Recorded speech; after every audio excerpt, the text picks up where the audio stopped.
Hello दोस्तों, आप सभी का स्वागत है मेरे यूट्यूब चैनल में। आज की कहानी है आपके प्यार में भाग 19। चौहान मेंशन। स्वर ने जो कुछ कहा उसके बाद सरगम अपना खाना छोड़कर अपने रूम में चली गई। हालांकि तो वो भी अभी धड़कन को ही खाना खिलाने के बारे में सोच रही थी, लेकिन स्वर की बातों ने सच में उसे बहुत ज्यादा हर्ट कर दिया था। अब उसके जाने के बाद पता नहीं क्यों स्वर का भी कुछ खाने का मन नहीं कर रहा था। उसने अपने खाने की तरफ देखा और एक बार फिर से उसकी नजर ऊपर सरगम के रूम की तरफ चली गई। अंबिका उसकी फीलिंग्स को समझते हुए बोली, वैसे कई बार ऐसा होता है कि हम डाइनिंग टेबल पर आ जाते तो हैं, लेकिन हमारा खाना खाने का मन नहीं होता क्योंकि हमारा पेट दर्द हो रहा होता है ना भाई। कभी कभी गैस बन जाती है और फिर हम कुछ खा लें तो वो गैस बम ब्लास्ट का रूप ले लेती है। उसकी बात सुनकर स्वर ने गुस्से से मुंह बनाया और बोला, डाइनिंग टेबल पर ऐसी बातें करते हुए शर्म नहीं आती तुम्हें? पक्का ये मिस सरगम का ही असर है तुम पर, जो तुम इस तरह की वाहियात बकवास कर रही हो। उसकी डांट सुनते हुए अंबिका ने अपना चेहरा नीचे की तरफ झुका लिया। स्वर गुस्से से बोला, अब मेरा मूड बदल गया है, अब मुझसे ये खाना नहीं खाया जाएगा। ये बोलकर वो अपनी जगह से उठा और फिर वहां से जाने लगा।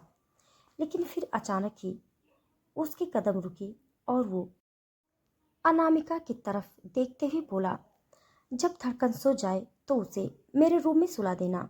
अंबिका झट से बोली, आजकल चोरियां बहुत होती हैं भाई, मेन किसी अनोन को अपने रूम में जाने देना। उसकी बात सुनते हुए अनामिका की आंखें बड़ी हो गई।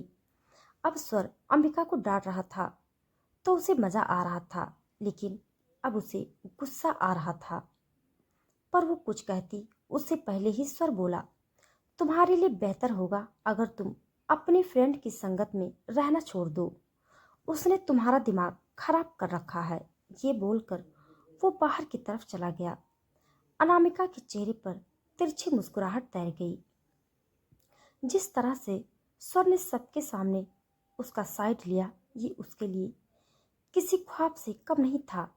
उसे मुस्कुराते हुए देख अंबिका झट से बोली, अगर इस वक्त सरगम यहाँ होती ना तो तुम्हारे दांत तोड़ देती, इसीलिए ये दांत उसके सामने मत दिखाना। बेशक मैं स्वर चौहान की बहन हूँ, लेकिन उनकी तरह बिल्कुल भी नहीं हूँ। मेरे सामने तो ये ओवर एक्टिंग बिल्कुल भी मत करना, क्योंकि एक लड़की होने के नाते मैं तुम्हारा चेहरा देखकर ही बता सकती हूँ कि तुम्हारे इरादे क्या हैं। उसकी बात सुनकर अनामिका के होश उड़ गए। कृपा जी तुरंत बोली, बेशक मैं जवान लड़की नहीं हूँ, लेकिन हूँ तो मैं एक लड़की ही। इरादे जानने में तो मेरा एक्सपीरियंस और भी ज्यादा खास है। अनामिका झट से बोली, शायद आप मुझे गलत समझ रही हैं दादी जी। कृपा जी तुरंत बोली, दादी जी नहीं, मिसेस चौहान कहो। फिलहाल इस घर में एक ही मिसेस चौहान है, लेकिन जल्द ही दो होने वाली हैं, और वो भी मेरी पसंद से। ये बोलकर वो भी अपनी जगह से उठी और अपने रूम में चली गई। अभिनव मुस्कुराया और बोला, मुझे भी मेरी भाभी बहुत पसंद है। ये बोलकर वो भी वहां से चला गया। अब वहां पर सिर्फ अंबिका रह गई। वो अनामिका की तरफ देखते ही बोली, धड़कन की नैनी हो तुम, बेहतर होगा सिर्फ नैनी बनकर रहो। स्वर भाई और सरगम भाभी के बीच आने की कोशिश मत करना। अनामिका गुस्से से बोली, सरगम भाभी नहीं है तुम्हारी, और जिस तरह से तुम्हारे भाई उसके साथ पेश आते हैं, तुम्हारी भाभी तो वो 7 जन्मों में नहीं बन सकती। अंबिका हंसी और बोली, तुम भी यहीं हो और मैं भी यहीं पर हूँ। देखना बहुत जल्दी सरगम ही मेरी भाभी बनेगी और धड़कन की मॉम भी। वैसे तो वो ऑलरेडी उसकी मॉम है, लेकिन ऑफिशियली भी जल्दी बनेगी। ये बोलकर वो वहां से चली गई। अब अनामिका वहां पर अकेली खड़ी रह गई। उसके चेहरे पर गुस्सा झलक रहा था, लेकिन अब वो हंसी और बोली, कितने हसीन ख्वाब देख रहे हैं पूरी फैमिली ने। लेकिन अब हर ख्वाब पूरा हो ज़रूरी तो नहीं। इन ख्वाबों को और उस सरगम के एटीट्यूड को अगर मैंने चूर चूर नहीं कर दिया तो मैं भी अनामिका नहीं। ये बोलते हुए उसके चेहरे पर एकदम टेबल एक्सप्रेशन आ गए।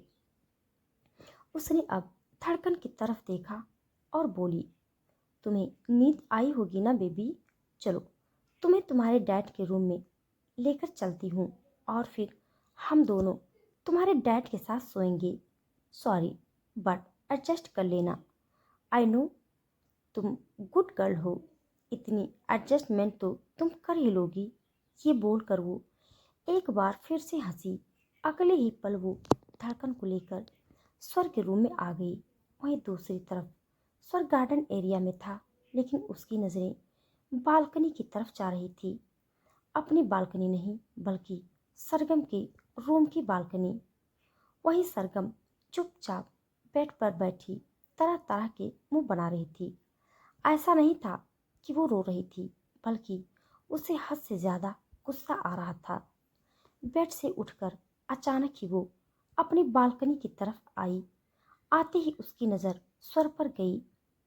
वहीं स्वर की नज़रें तो पहले ही बालकनी पर टिकी हुई थी। जैसे ही उन दोनों की नज़रें आपस में मिली, सरगम ने गुस्से से मुंह बनाया और अगले ही पल बालकनी का दरवाजा पटक कर बंद करते हुए अंदर की तरफ आ गई।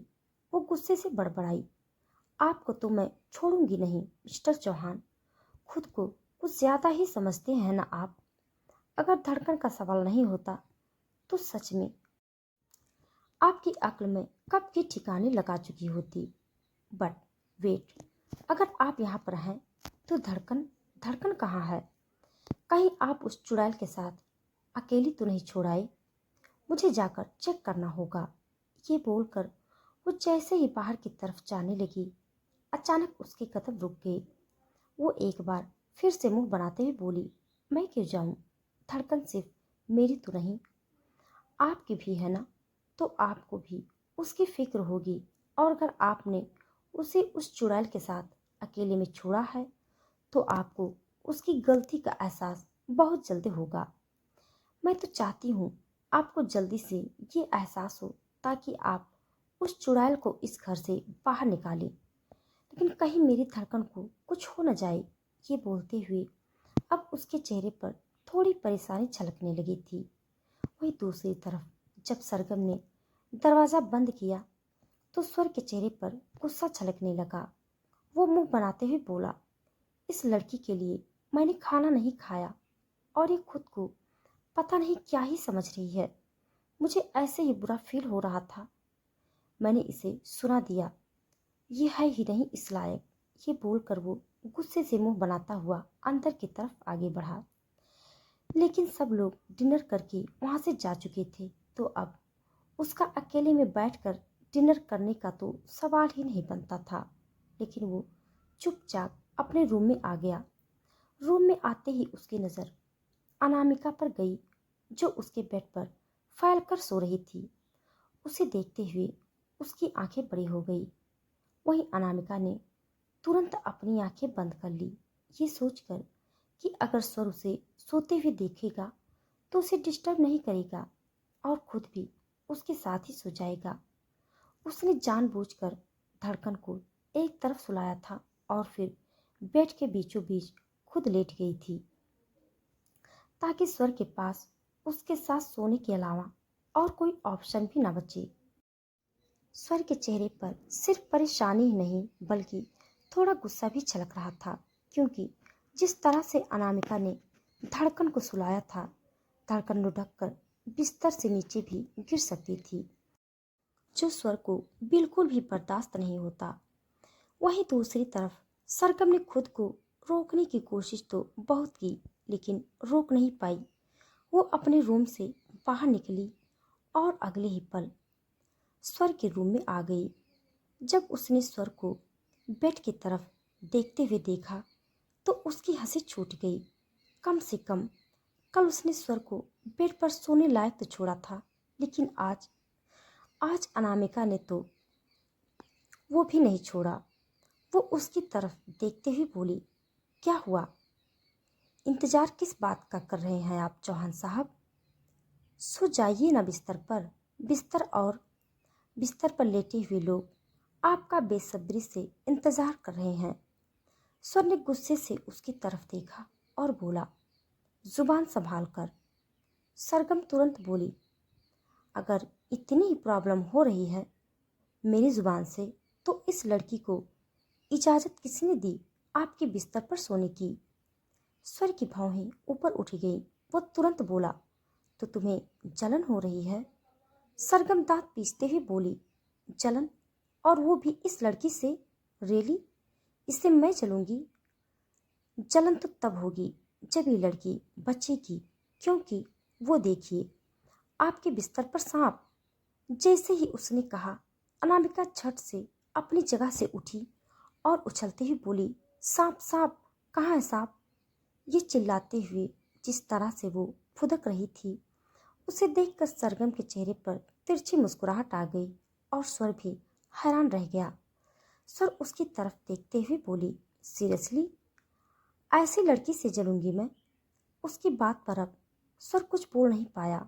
वहीं अनामिका की सांसें अभी भी गहरी चल रही थी, लेकिन अब सरगम और स्वर की बातों से उसे एहसास हुआ कि उसने कितनी बड़ी गलती कर दी है। वो जल्दी से स्वर के पास आई और उसे देखते हुए बोली, I am sorry mister Chauhan, मुझे पता ही नहीं चला कब मेरी आंख लग गई। धड़कन इतनी क्यूट है कि मेरा उसे छूने का मन नहीं कर रहा था। मैं बस उसके साथ लेट गई और मुझे नींद भी आ गई। खैर, अब आप आराम से धड़कन के साथ सो सकते हैं। मैं अपने रूम में चलती हूँ। ये बोलकर वो तुरंत वहां से भाग गई। वहां पर खड़ी रहकर वो फंसना नहीं चाहती थी। अगर गलती से भी सर उससे कुछ पूछ लेता या फिर उसे डांट देता तो, इसलिए उसने वहां से बाहर जाना ही बेहतर समझा। वहीं उसके जाने के बाद स्वर सरगम की तरफ देखते हुए बोला, मेरा सोने का इंतजाम तो हो गया। तुम ये बताओ, तुम यहाँ खड़ी खड़ी क्या कर रही हो? जाओ, जाकर अपने रूम में सो जाओ ना। ये बोलते हुए वो खुद बिस्तर पर आ गया और अगले ही पल उसने धड़कन को बिस्तर के बीचों बीच किया और बिस्तर के एक तरफ लेट गया। सरगम अपनी गहरी नजरों से स्वर को देखती रही थी।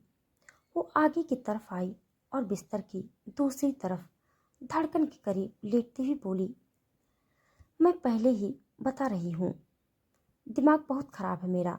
सुबह से कुछ नहीं खाया है मैंने और ना ही आराम किया है। मेरा सिर जोरों से फट रहा है, इसलिए बेहतर होगा आप मुझसे पंगा मत लीजिए, वरना सच्ची बता रही हूँ, या तो मैं अपना सिर फोड़ लूंगी या फिर आपका फोड़ दूंगी। ये बोलते हुए उसकी आंखों में नमी तैर गई और स्वर को समझ नहीं आ रहा था कि वो रिक्वेस्ट कर रही है या फिर धमकी दे रही है। पर जो भी वो कर रही थी इस वक्त क्यूट तो बहुत लग रही थी, जैसे एक मासूम सा बच्चा वार्निंग दे रहा हो। लेकिन उसकी आंखों में जब नमी आ गई तो स्वर एकदम शांत रह गया। वो अब सरगम को परेशान नहीं करना चाहता था। जब उसने अनामिका के सामने सरगम को डांटा था तो उसे भी बिल्कुल अच्छा नहीं लग रहा था। वहीं सरगम अब बिस्तर पर लेट गई। उसने अपना एक हाथ धड़कन पर रख दिया था। वो कुछ पल यूं ही धड़कन को देखती रही और फिर उसके माथे को चूमकर बोली, I love you heartbeat. स्वर झट से बोला, हार्ट बीट मेरी है। सरगम गुस्से से बोली, आपका नाम नहीं लिखा है उस पर, माना आप उसके ऑफिशियल डैड बन गए हैं आप, लेकिन इसका मतलब ये नहीं कि मेरा उस पर कोई हक नहीं। उसे किस कर सकती हूँ मैं? स्वर ने उसकी तरफ करवट ली और उसे देखकर मुस्कुराते हुए बोला, मैं तुमसे धड़कन छीन नहीं रहा हूँ। मुझे प्रॉब्लम नहीं अगर तुम धड़कन को प्यार करोगी, लेकिन तुम जो मुझे एटीट्यूड दिखाती हो मुझे वो पसंद नहीं आता। उसकी बात सुनकर सरगम भी उसे देखते हुए बोली, मतलब आप चाहते हैं कि मैं आपके सामने झुक जाऊं, और अगर मैं आपके सामने झुक गई तो आपका मेल ईगो सेटिस्फाई हो जाएगा। वैसे आपको मुझसे कोई प्रॉब्लम नहीं है, मतलब बात तो आपके ईगो की है ना। उसकी बात पर स्वर उसकी तरफ देखता ही रह गया। हाँ, वो कर नहीं सकता था और ना ही वो करना चाहता था। इसीलिए उसने वापस करवट लेकर अपना सर तकिए पर रखा और अपनी आंखें बंद कर ली। सरगम कुछ पल उसे देखती रही और फिर उसने भी अपनी आंखें बंद कर ली। वो सोने की कोशिश कर रही थी, लेकिन उसे नींद नहीं आ रही थी, क्योंकि उसने कुछ खाया नहीं था और भूखे पेट नींद आना बहुत मुश्किल था। सर उसकी प्रॉब्लम बहुत अच्छी तरह से समझ रहा था। जिस तरह से वो करवट ले रही थी, साफ पता चल रहा था कि उसे नींद नहीं आ रही। वो अचानक ही बिस्तर से उठा और लाइट ऑन कर रूम से बाहर जाने लगा। जैसे ही लाइट ऑन हुई, सरगम ने अपनी आंखों को खोला। उसने जब सर को रूम से बाहर निकलते हुए देखा तो तुरंत अपनी जगह से उठकर बैठी और हैरानी से बोली, कहाँ जा रहे हैं आप चौहान साहब? आप ये मत कहना कि आप उस चुड़ैल के पास जा रहे हैं। अगर ऐसा है तो सच में आपका दिमाग एक मूंगफली के दाने से भी ज्यादा छोटा है। उसकी बात सुनकर स्वर की आईब्रो ऊपर की तरफ उठ गई। हालांकि वो अनामिका के पास नहीं जा रहा था, लेकिन अगर सरगम को इस बात से प्रॉब्लम हो रही है तो क्या ही जा रहा था उसके मजे लेने में। इसीलिए वो सरगम की तरफ देखकर मुस्कुराया और बोला, मेरा दिमाग तो मूंगफली के दाने से भी छोटा है, लेकिन तुम्हारा दिमाग बहुत चलता है।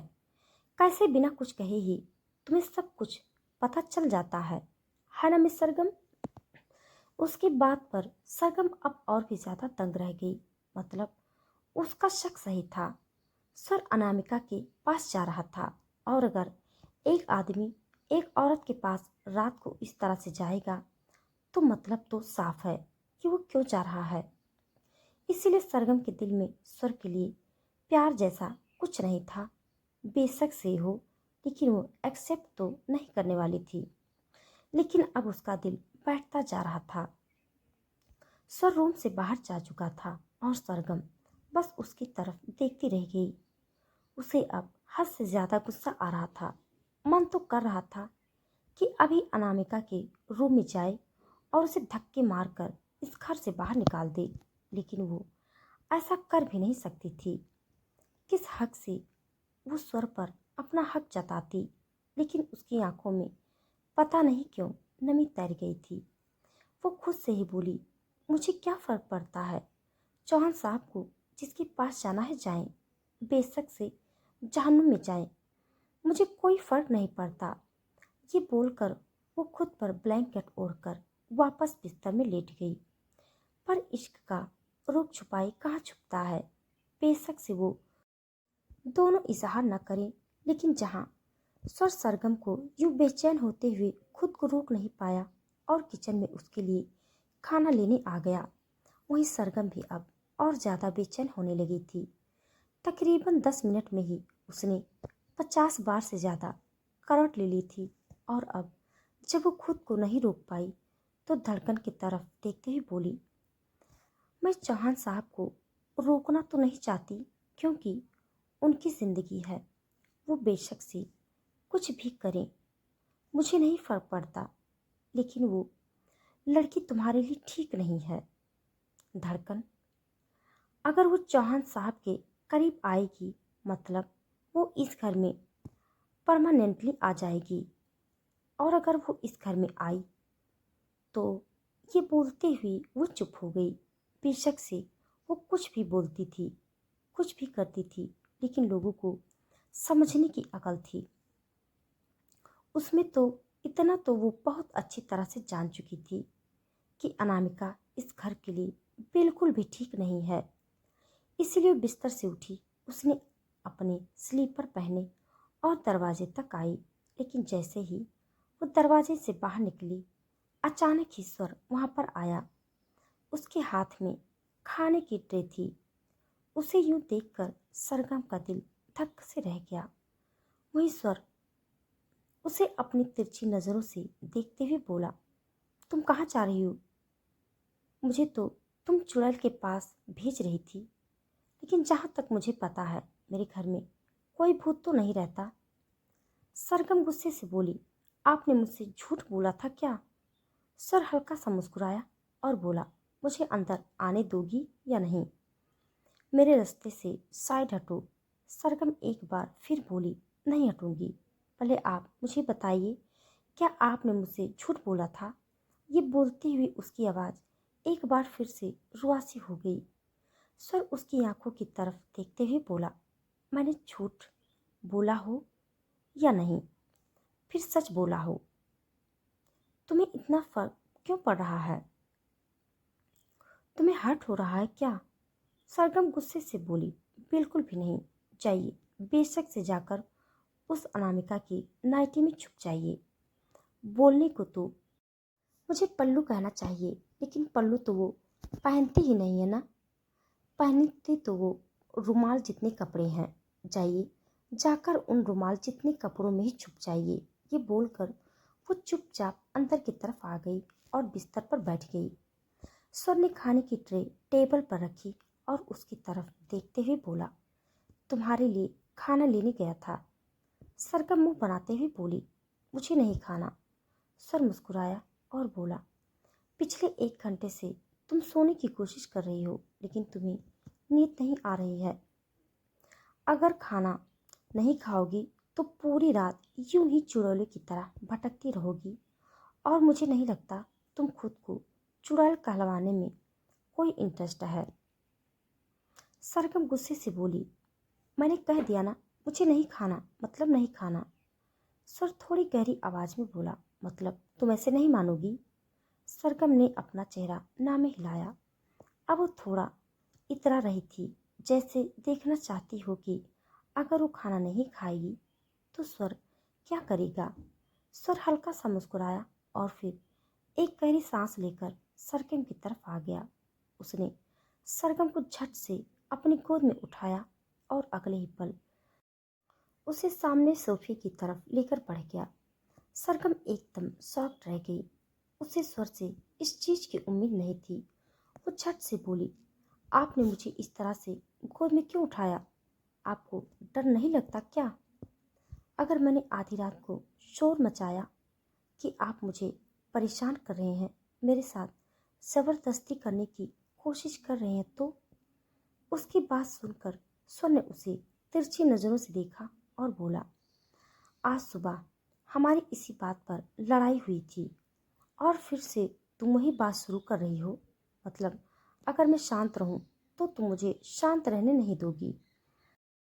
मैं प्यार से बोल रहा हूँ खाना खा लो, लेकिन तुम्हें मेरा प्यार रास नहीं आ रहा। सरगम ने तुरंत अपनी बाहें उसकी गर्दन पर लपेट दी और बोली, आपके प्यार की आदत नहीं है ना, इसीलिए ट्रस्ट नहीं होता कि आप सच में प्यार से बोल रहे हैं या फिर कुछ और ही रास रसैया कर रहे हैं।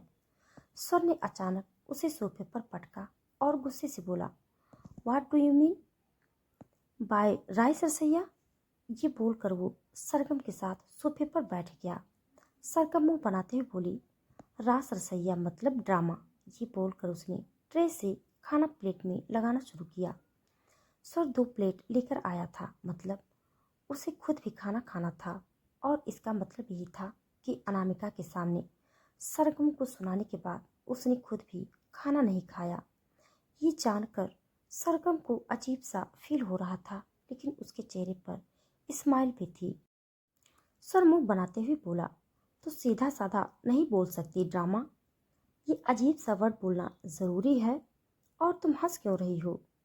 अभी वो बोल ही रहा था कि सरगम ने खाने से भरी हुई प्लेट उसके सामने की ओर बोली, खाना। सर ने अगले ही पल प्लेट में से खाना खाना शुरू कर दिया, लेकिन एक निवाले के बाद ही वो अचानक से रुक गया और पलटकर सरगम की तरफ देखने लगा। उसे तो नखरे दिखाने का मौका भी नहीं मिला।